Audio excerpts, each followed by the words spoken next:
Subscribe to our YouTube channel and press the bell icon to get the latest updates. I'm sure those of you who watch Kartak Letter regularly know that if you find me beginning an episode with a big smile on my face, it's not because I'm greatly happy about something that's happened. It's because I have the ease and comfort of treading on familiar ground, the ground I'm most familiar with. In cricket, we would say playing on the home wicket or home pitch. So, what is home pitch? Maybe for a cricket player is politics for me. So, I am back to talking about mainstream national politics today. And what we are doing is, as usual, we are picking up several straws in this wind, not one or two, but several. Let me say four to highlight the point I'm making. And what are these four straws that we picked up? One, Rajnikant in Tamil Nadu saying that he's no longer making that entry in politics. I think he's made the largest amount of flip-flops. In his movies, he does the impossible all the time. He does something that nobody can do. I think in politics, he's made more flip-flops than any of the Lals made in Haryana's checkered political history. Bansilal, Devilal, Bhajanlal, or their descendants also. Why are we picking up Rajnikant as one of the straws in this wind? The reason is that Tamil Nadu is a special challenge in terms of BJP's ambitions, because BJP still does not have any roots there, no expectation of growing there by itself or even with an ally in a very short period of time. So Tamil Nadu is not going to be like, say, Assam. So they need an ally. It can only be one of the major Dravid parties. Now, ADMK is a party which has been generally aligned with BJP.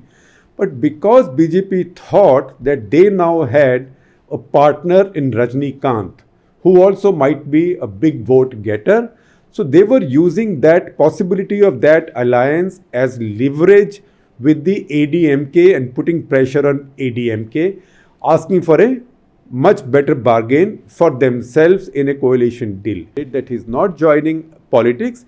This gives a bit of relief to ADMK, who can now negotiate harder with the BJP. The second thing that's happened is you see a sense of unease emerging in Bihar from the JDU.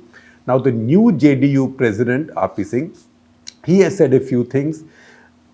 Nitish Kumar has again repeated that he said that I had said even after the elections that you can make anybody chief minister. I don't particularly am desperate for the job.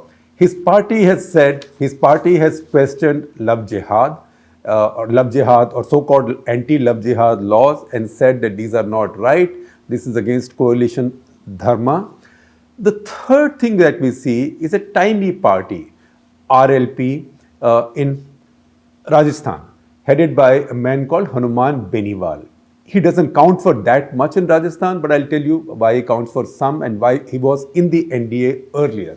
So he has now quit, saying that he will not be part of the ruling coalition in Delhi because of the farmers' protests against the laws that it has passed. So that is one more out. And then at completely a different level, something else is happening.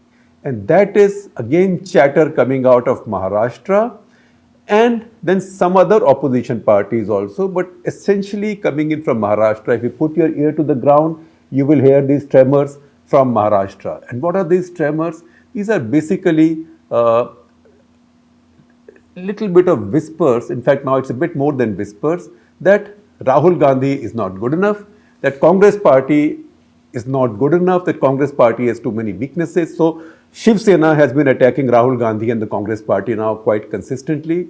Congress party is their ally. They are in power because of the Congress party. They also, by implication, are endorsing Sharad Pawar more. And we also know that lots of people, key people from NCP, Sharad Pawar's party, and Shiv Sena are reaching out to other opposition parties in the country. Mamata Banerjee is a part of this also, part of this sort of whispering network. And they are reaching out also to the so-called group of 23 in the Congress party, people in the Congress party who feel frustrated by Rahul Gandhi's leadership or non-leadership. Those who feel that party is not going anywhere, it lacks direction. So these whispers are building up a case for Sharad Pawar to become the chairman of UPA or chairman of a new opposition alliance, whether UPA or not. You can call it, you may have to call it something else, I don't know. But something that stands counter to NDA, but may not necessarily have the Congress as its core, because Congress for many of these other likely partners either is a rival in their own states or is seen to be a liability or is seen to be an unreliable coalition leader or partner, which is a bit odd and ironical because the real picture is a bit different. So if you see an article and a video from my colleague and our political editor DK Singh, he knows more politics than anybody I know in journalism. And a lot of what I tell you is wisdom that I've borrowed from him. So once again, for everything I get wrong, if you get really angry with me on some interpretation or some analytical point, blame him. So I have an alibi. Nevertheless, in this article is said how since 2014, 19 allies have left the BJP in NDA. 19 NDA allies. And on the screen, you will see slowly the list of the 19 run. You can read their names, some of which are familiar with you, to you, not with you, to you. Some you may find unfamiliar and some may find odd, as if you might think they are typing mistakes or what is this name, what party is this? So think of a party, for example, like Suheldev Bharatiya Samaj Party, SBSP. Now, I'm quite sure that most people outside of Uttar Pradesh and definitely outside of the Hindi heartland would not even know such a party exists. In fact, a lot of you might think, oh, Suheldev, it sounds familiar.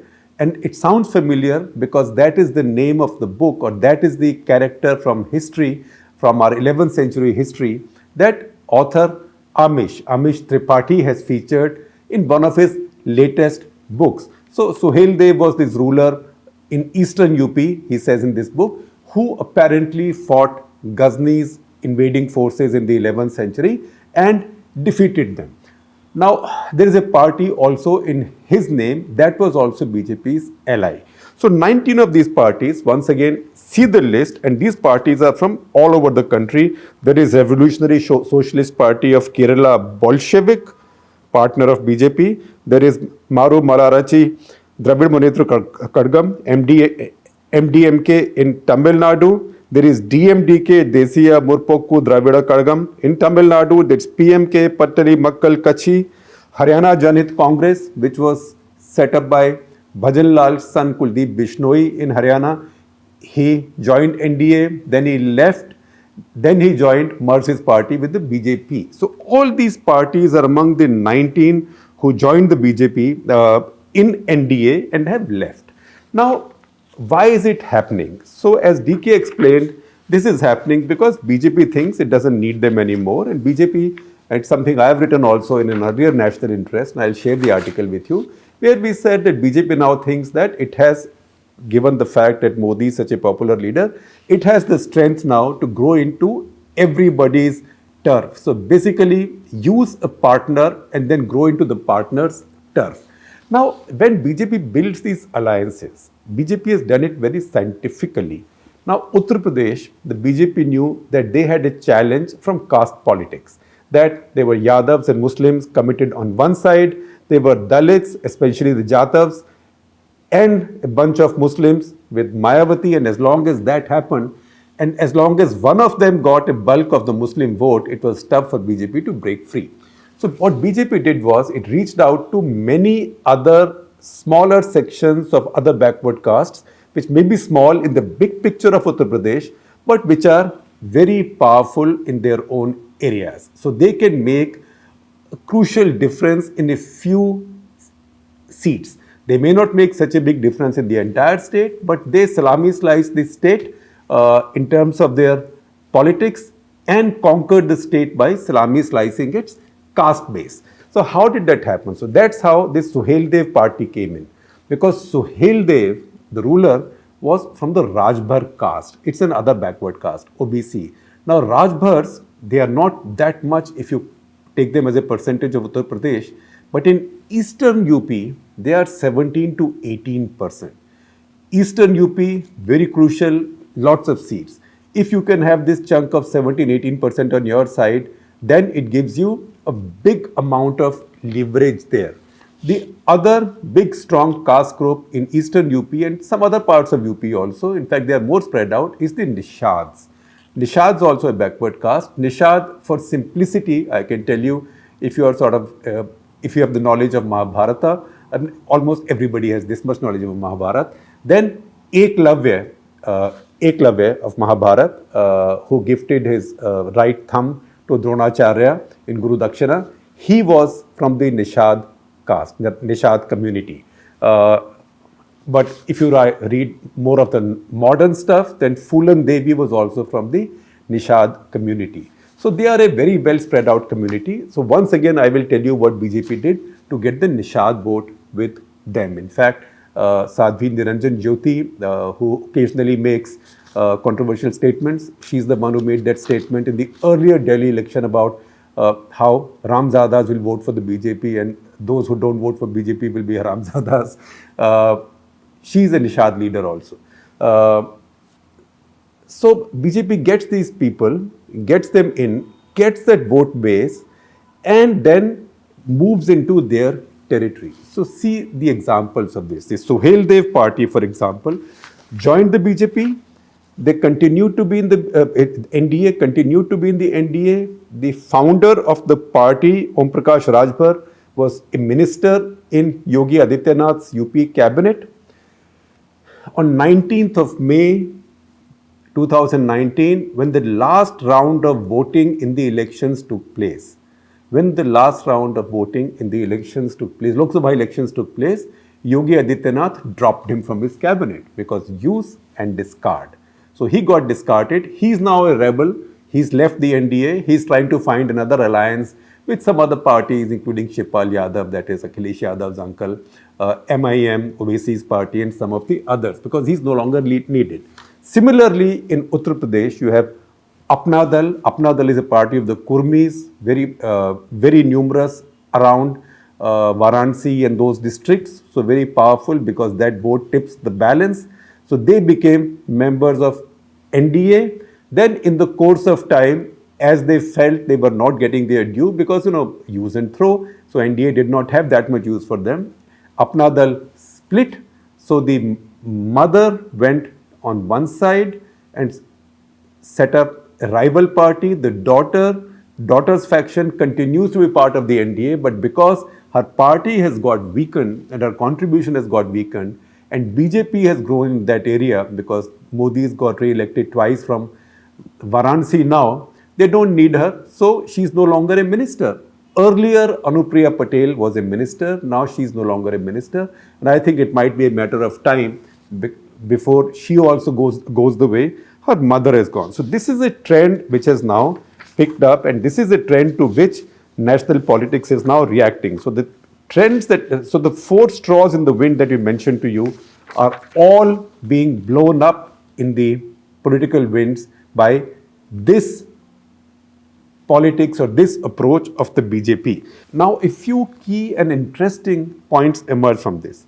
One, we can say that because now BJP shows that it doesn't care for these coalition partners, it also cares less and less for what was called the coalition dharma, because it is growing into its partners' territories. In Bihar, for example, where you see this coalition dharma changing in a most radical manner, the BJP was the junior partner, now it's by far the senior partner, and to stay in power, Nitish needs the BJP.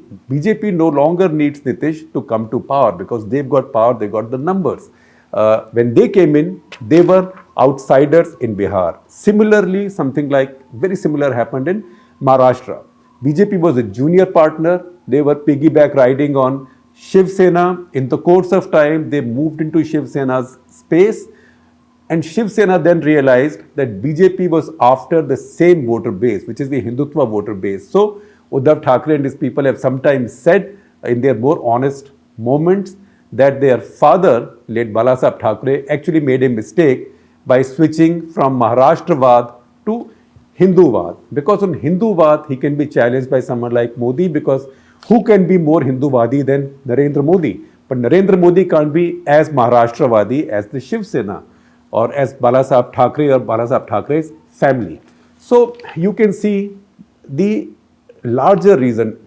Shiv Sena did not pull away from the BJP because of a sense of pique or just because they wanted power now. Of course, who complains about getting power?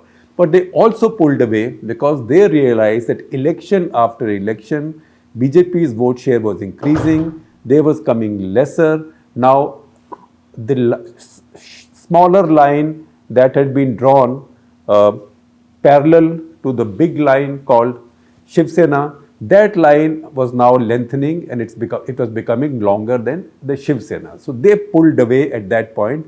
It was a strategic act as much as an act for immediate power. And that is the challenge now BJP's allies are facing. So one key point that emerges is that BJP's Modi, Amit Shah BJP's coalition dharma is very different from Vajpayee's coalition dharma. And you can understand why.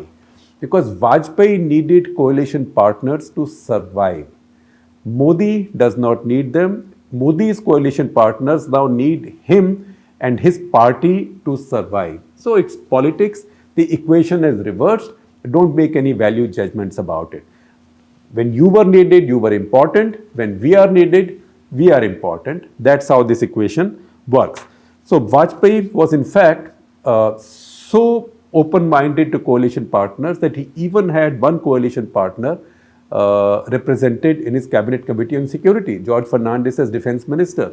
This NDA has seen no need to do anything like that. Then Vajpayee was also a leader in a coalition era when BJP used to be untouchable for most parties in India. So coalitions were built around pro-BJP, anti-BJP. Very few parties were pro-BJP. In fact, the reality was that any party which saw any chance of getting the Muslim vote did not want to align with the BJP. That has completely changed. Now you have a situation where BJP is no longer unwanted. More and more parties want to partner the BJP or be friends with the BJP. It's in fact the Congress which is finding it more challenging to have partners. So once again, this equation has changed.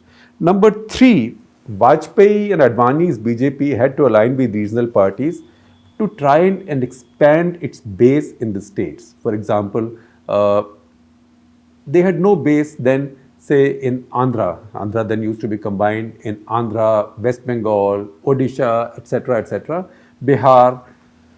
So they were combining with parties, Punjab, they were combining with these parties to expand their base. But their success was limited. They didn't last long enough. And second, whatever it was, Vajpayee's charisma nationally was respected, but his charisma was not at the mass level as Modi's is. In fact, not even a fraction of that. Now BJP is able to expand to these areas anyway, so it does not need regional parties to legitimize them in their states. In fact, they can use regional parties. You see those step ladders that small aircraft use, a step ladder with 3 steps. So you get onto those steps, climb onto the plane, and what happens? Then the pilot pulls back that ladder and puts it aside in the plane. When you land, it's again taken out and you use it to step down. So that is use and fold. So that's how the BJP can now afford to use its regional party allies in the NDA. And once it climbs up, then because it has the resources and it has a big, powerful leader and big appeal of Narendra Modi, it then grows into their space.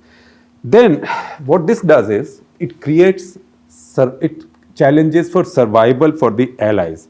Because BJP is in constant expansion mode, so smaller parties now feel threatened. In Maharashtra, we saw Shiv Sena go away. The smaller parties that you see now in Bihar, JDU is feeling threatened. And even Hanuman Beniwal's party in Rajasthan, although that has a slightly more complex politics, I will tell you in the passing in a minute. Or Shiromani Akali Dal, who one, they can't facilitate BJP's expansion because their voter base is devout Sikh. So they will vote for an ally of the BJP, but they will not vote for the BJP because BJP is seen to have a Hindu voter base in Punjab. So Akalis did not see much use in that, particularly when they were not given enough importance in Delhi in the national coalition, something that Vajpayee would never do. But once again, Modi and Shah and BJP under them does not see the need to defer to the Akalis to the extent that Advani and Vajpayee did. And then Congress today is a non-player because for an anti-BJP, anti-NDA, NDA is now a misnomer, NDA is BJP. It's exactly the same. So now to build an anti-BJP coalition, you need a core. You need a central pylon on which this building rests, a central pillar. That at this point can only be the Congress party. But the Congress party itself is a diminishing party. Election after election. In fact, Shamika Ravi of Brookings put out some graphics yesterday showing how the BJP's vote share is going up and Congress is declining progressively. And I'll share these with you and thank Shamika for these. Other opposition parties also see this. So who wants to be a loser? And they don't see in the Congress party somebody right now who can rally the troops, all these defeated troops and troops who face imminent defeat now, or all these regional commanders who feel imminent defeat now. They don't see that inspirational leadership, so they are looking for somebody else. And that is the reason, the fourth straw that we picked up. That is the reason this new thought process is building around Sharad Pawar, because people know he is astute, he's always 24/7 political player. Remember those visuals of him delivering a speech in the elections, evil wine, it was pouring, a man nearly 80 years old who's had bad cancer, not once but twice. 2 major surgeries for cancer of the mouth. At this age, a small party in one state, but with a network all over and with right political instincts. Also, given his age, he just turned 80, and given his health history, and given also the way Indian politics is going, other parties do not see him as a threat, because having dealt with a much stronger partner now with BJP, they are all chastened or sobered or once bitten twice shy, whatever you may want to call it, or दूध का जला छाछ को फूक फूक कर पीता है. You use the metaphor you want. But right now, that is what is causing this big stir in national politics. And you can go back to so many. Look at Assam Gan Parishad.